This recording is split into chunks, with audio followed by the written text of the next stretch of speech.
welcome to Exploring with Mondo, a show where we create fantastical new worlds using randomized prompts wherever we can. My name is Dave. This is Mondo, a curious world looking for new friends.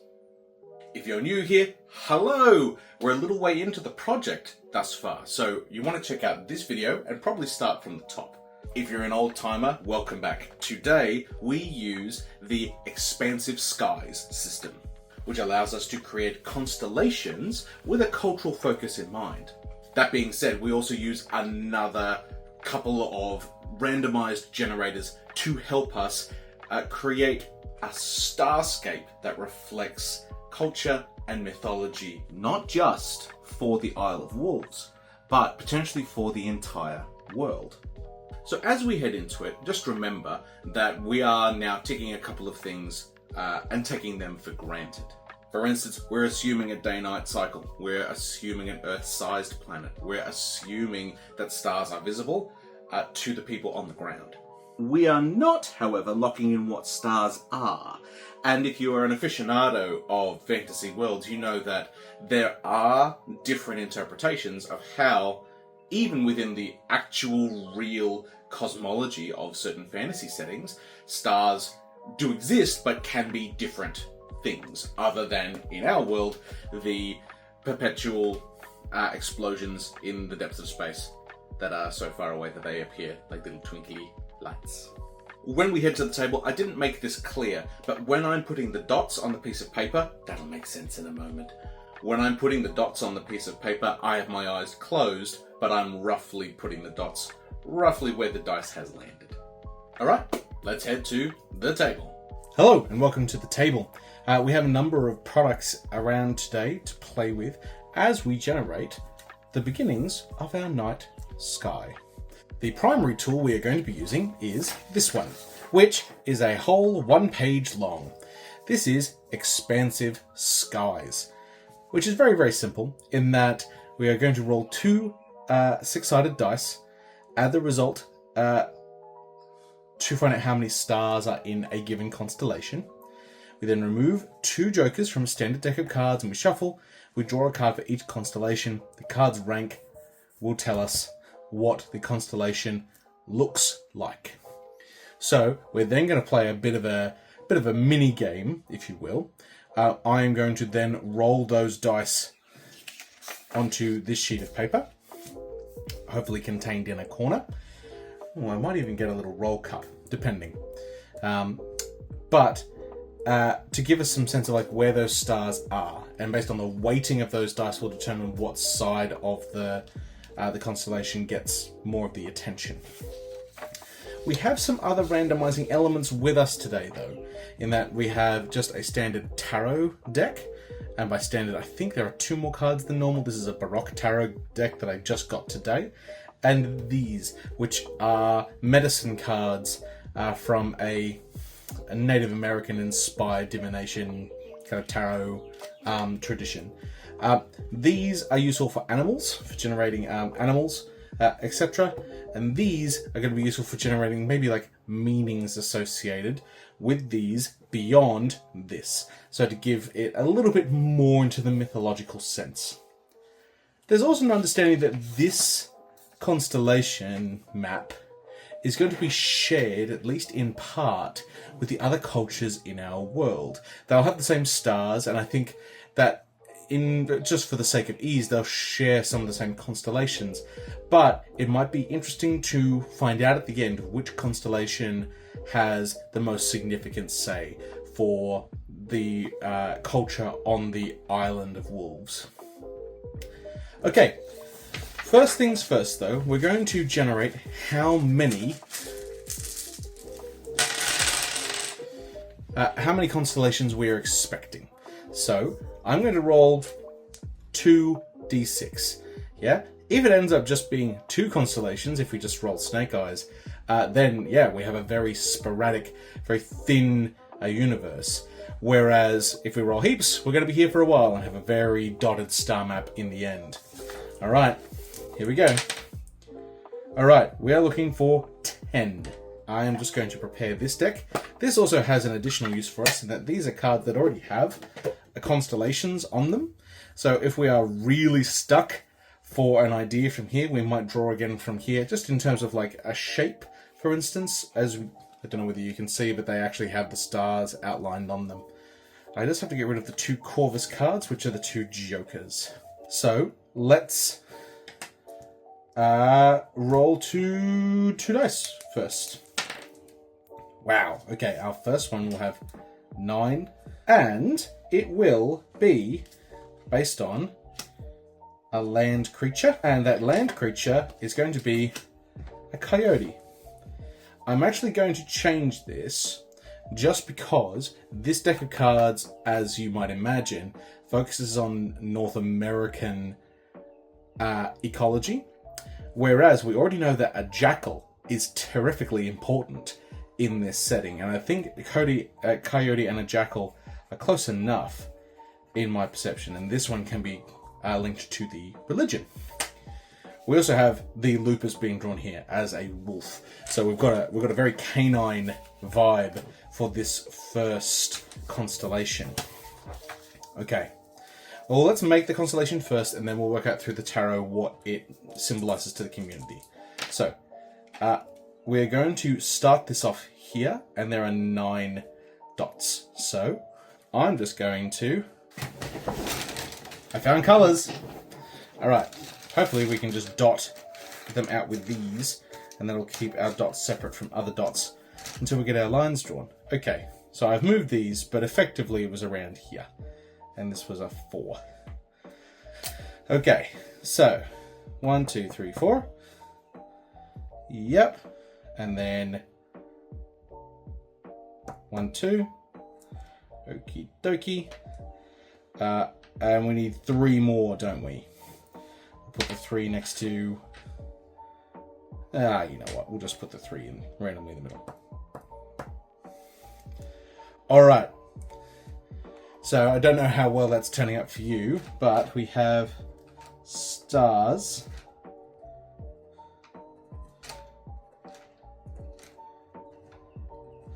here, and they're going to make a jackal.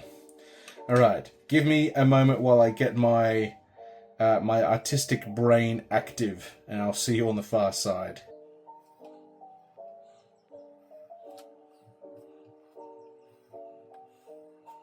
Okay, here is our jackal. Now, once again, because constellations are constellations, and I don't have to do anything that looks particularly exciting, I've kind of got this roughly as its head. So in this case, this is its ear folded back, and its neck. So in this case, its snout is pointing in this direction over here.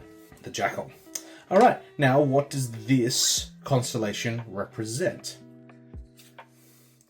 Okay, we have the 7 of Wands inverted. And if I get in my little guidebook, the 7 of Wands reversed. Overwhelming, retreat, or loss of ground. Interesting. When reversed, the 7 of Wands indicates a feeling of being overwhelmed by opposition or competition. There may be a sense that the battle is not worth fighting. Interesting. So I'm getting the sense that this is indicating a loss, obviously, that this relates to potentially even a historical incident, a loss or retreat.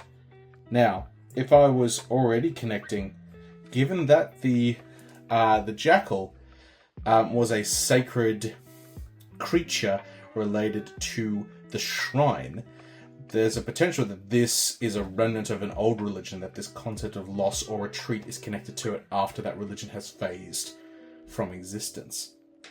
Interesting. Another. This one has 10 stars in it, which is pretty hectic. Okay. Expansive Skies says it's a sea creature this time. Now, I'm not going to lie, there aren't too many sea creatures in here.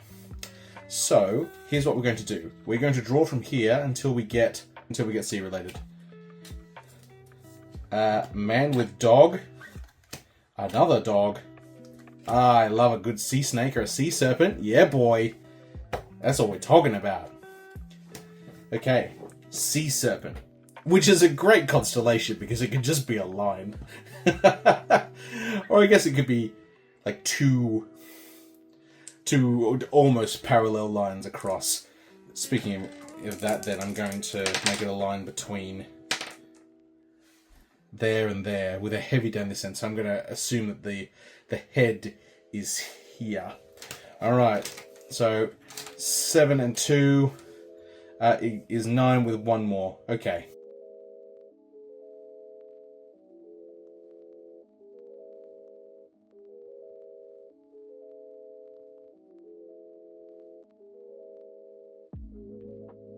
Let's call this, yeah, well, it has to be a sea thing. So let's call this like the sea serpent. And then Tarot will tell us what it means. The 8 of Cups. Quest, transition, self-discovery.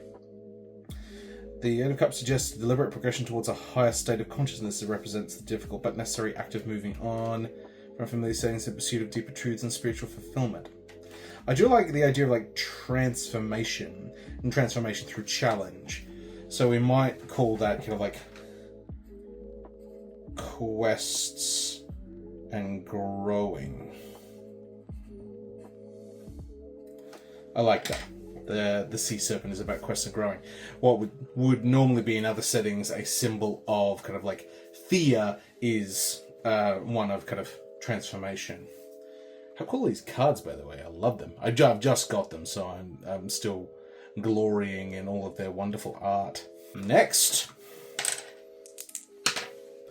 Oh, it's an 11. They're only getting bigger. All right.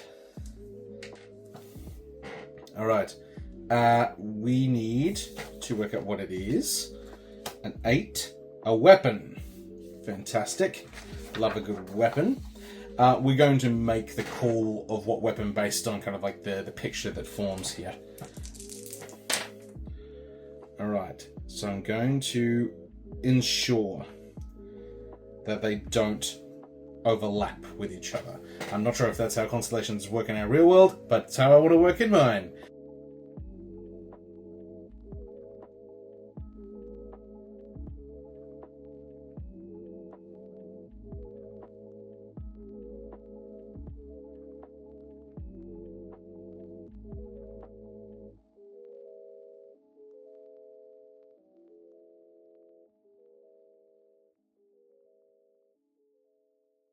Or a trebuchet. With its, a trebuchet or a catapult. That's framed down here and its throwing arm kind of going this way. Alright. We have the catapult, or the onager, or whatever you end up wanting to call it.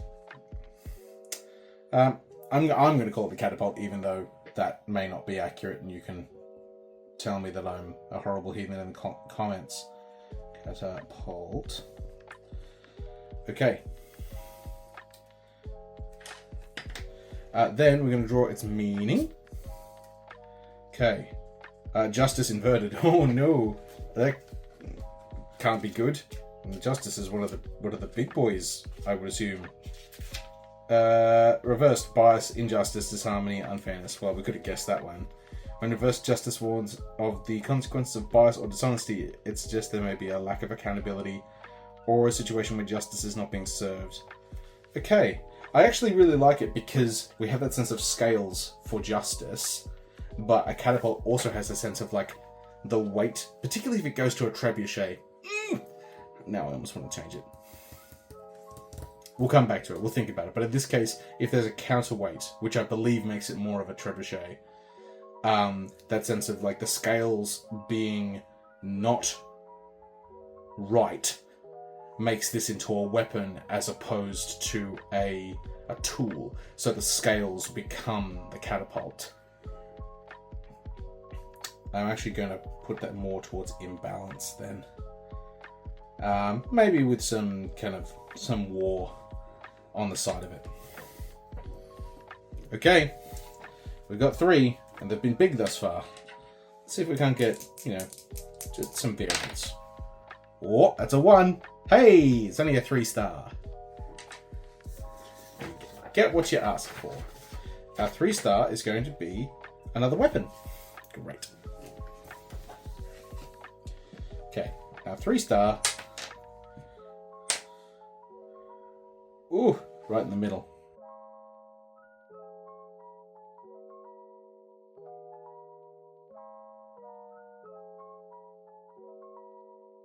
I'm not going to go very fancy. I'm just going to go... Oh, this is the arrowhead.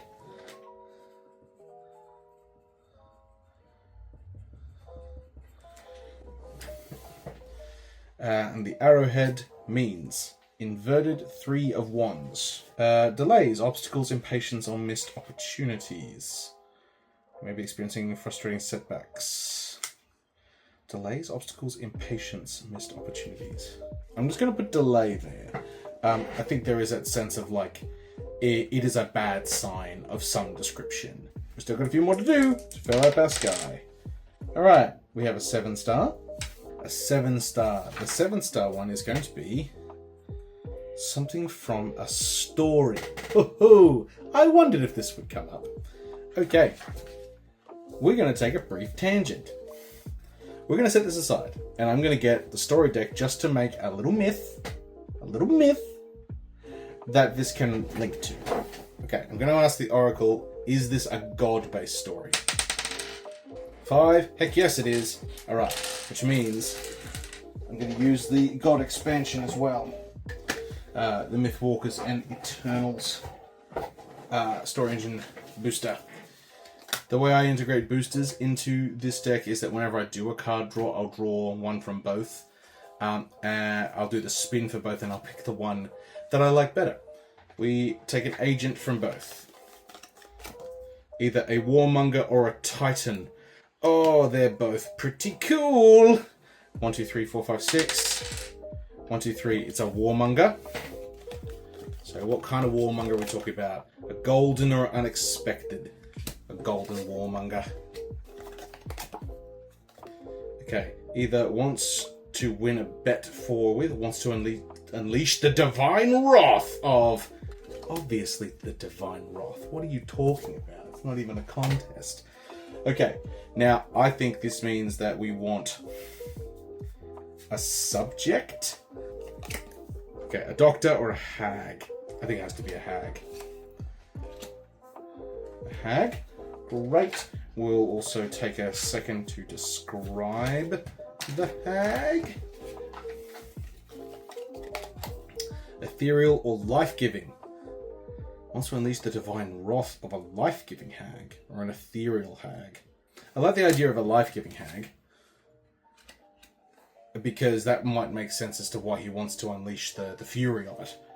He wants to use that power for his own. And we need a conflict. But it will gain the attention of their enemy or they will lose their followers. I'm going to say they'll lose their followers. And then we are just going to, now that the story is said, we're going to roll for if they were successful. Was this person successful in doing this? Yes, and. Okay, so yes, and there was significant consequence or winning past that point. Fantastic. This is a really interesting mythological figure now in our society, in our build. So the question then becomes, what part of the story is going to enter our constellation? Will it be the golden warmonger, or will it be the life-giving hag? 1, 2, 3 for warmonger, 4, 5, 6 for hag. Okay, so the warmonger themselves, the quote-unquote mortal hero in the story. Okay.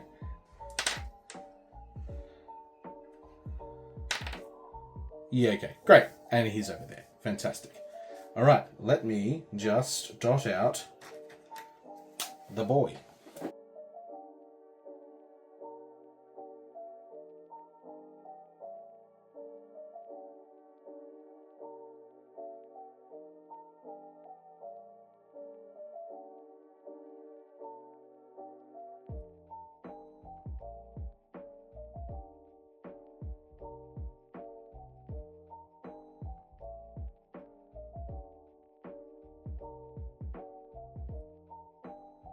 All right, what does this represent? Okay, inverted the devil. Okay, well, look, I guess this could be good. I mean, devil's not great, but he's inverted. So, I guess it could be great. Could be good. Who knows? Daredevil. Reversed. Liberation, self-awareness, breaking free. When reversed, the devil suggests awakening to a personal power and the shedding of chains as a call to reject external controls and to embrace one's true self. Great. So, freedom. And I'm going to put immortality down because I think early myths often go to this, like thinking, Legend of Gilgamesh, that kind of thing, that this golden warmonger probably went after the hag to obtain life. If she was life-giving and he wanted her to unleash her power, unleash her wrath, there is a sense that maybe he wanted to become immortal through that behavior. Okay, we've got 5 of our 10 already. We're ripping on along. Okay, next one has how many stars? This is a 9-starer. And it's going to be a jack. Something familiar. Okay, I'm going to take this as something familiar to the town. And so it's either going to be a tower or a wolf. 1, 2, 3 tower, 4, 5, 6 wolf. It's a wolf. Great. So we're going to do a wolf. It's a 9-star wolf. The 9-star wolf. Okay.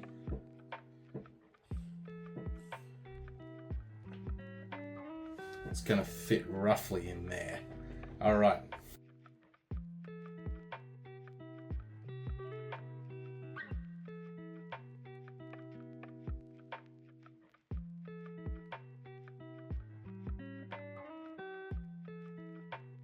Okay, then we're going to finish him off down there, in so much as it makes him look very much like an aggressive penguin. But this is a wolf, clearly. There's his snout, there's his ears. This is him sitting down. He's a sitting wolf. Okay, so this is the wolf. Now, what does the wolf symbolize? The Queen of Swords. Upright, unbiased judgment and independence. Integrity, wisdom. I love it. I also love that it crosses over the catapult.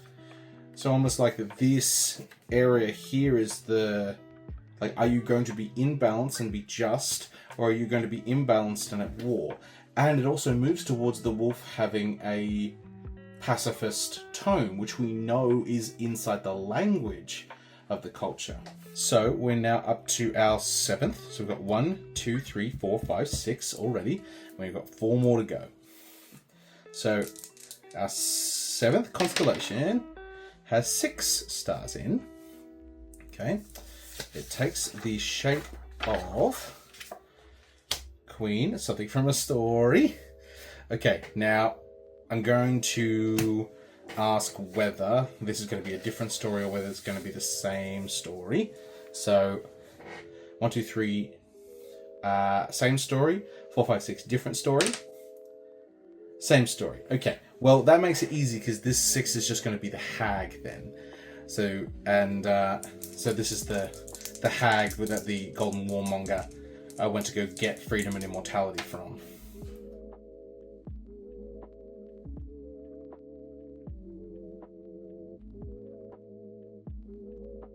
Okay, and I think potentially this isn't her physically. This is potentially like a hag charm. So I'm going to go hag charm for over here. And the hag charm represents the tower straight up. Look at that art. It's awesome. Upright. Upheaval, awakening, chaos, revelation. It's a significant shift or disruption that forces you to question and eventually abandon your old ways and beliefs. Ooh, I do like that. Like, it's also linked to chaos, but I do like the awakening and revelation thing because they do appear in more than one place in our setting already. Almost like the hag charm would be the constellation of the revolution. Okay, 3 more to go. This one has 5 stars in. This one is going to be a person. Okay, I've already got someone who looks like a person, but that's okay. Now you wonder then, what kind of person? We'll ask the tarot deck twice. the first time will be what some way to describe the person and their role in mythology. The second time will be what does that constellation mean now. So the how to describe the person is the Four of Swords, this tragic knight figure. Is upright. Rest, recovery, and contemplation. Needs so recovery, contemplation, preparation. Rest. Almost like a meditative individual. Okay, so someone who is a scholar, probably an elder who needs rest. Okay, so we're going like, you know, the concept of the old man. We've got 5 stars in here.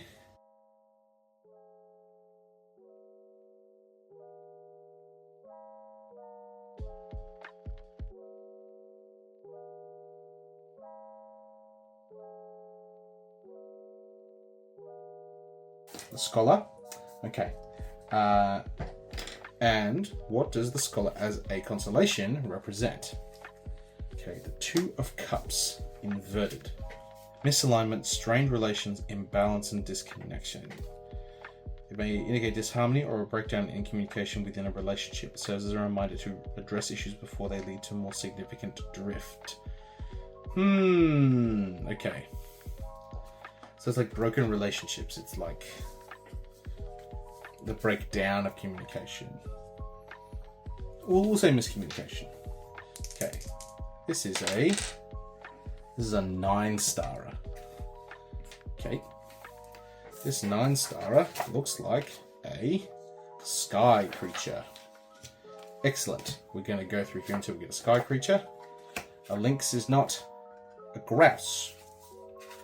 Which, I mean, arguably is not a sky creature because they're typically ground-dwelling birds, but we'll allow it. Okay, so, you know, some ground-dwelling pheasant of some kind. Okay, so 9 stars in pheasant time. Looking for a fat bird.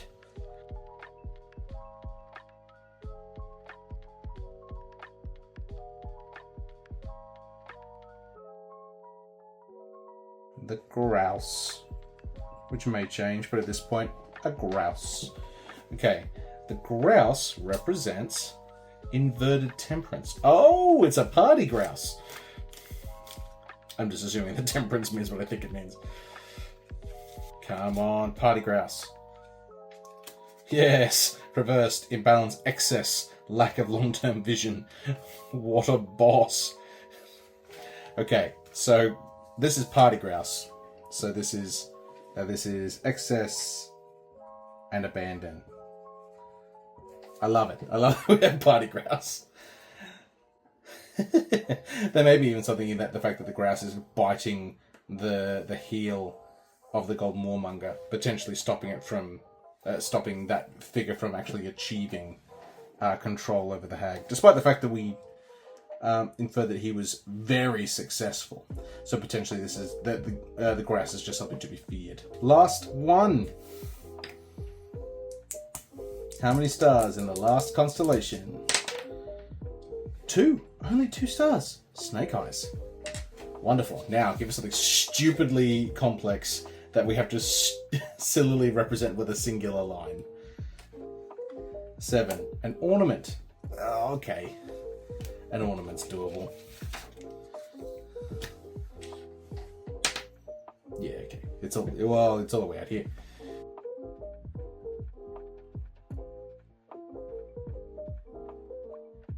He's out with a candle. Ooh. 1, 2, 3 pin, 4, 5, 6 candle. 4, 5, 6 candle. Which I know is a functional item, but I think there is a sense of like a candle with a candlestick is kind of ornamental. Okay, what does the candle as a constellation mean? Whoa. The sun, straight up, which I'm going to assume is very good. Positivity, success, and joy. Yeah, sounds pretty good. Vitality, joy, success, clarity. Time of warmth, growth, joyful accomplishments. Great. So it's just generally like positive, good time. I also always think it's tragic that the constellation for joy rests so far outside of these these others. This is a tangled mess, and the candle is so far outside of the standard main over here. But I think we've got some great things. I love the wolf and the catapult interplay.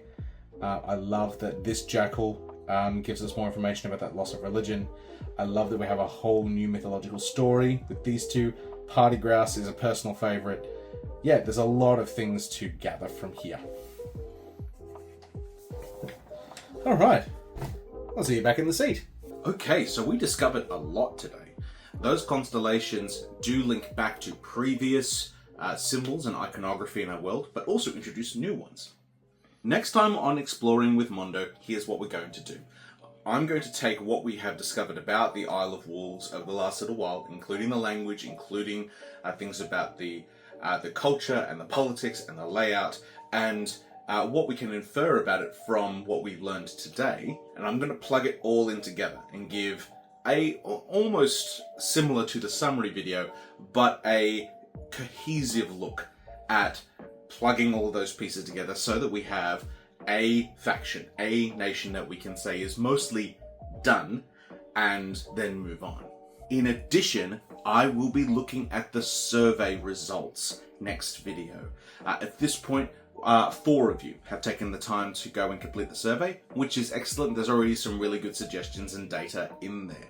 What I would like is, if you are keen to do the survey, the link is below. Make sure you do it before the next video, which in this case is probably in around about a week's time, maybe a week and a little. That's to make sure that your answers have the chance to be used, and also your votes on some of those voting questions are able to be counted. I will see you all next time on Exploring with Mondo.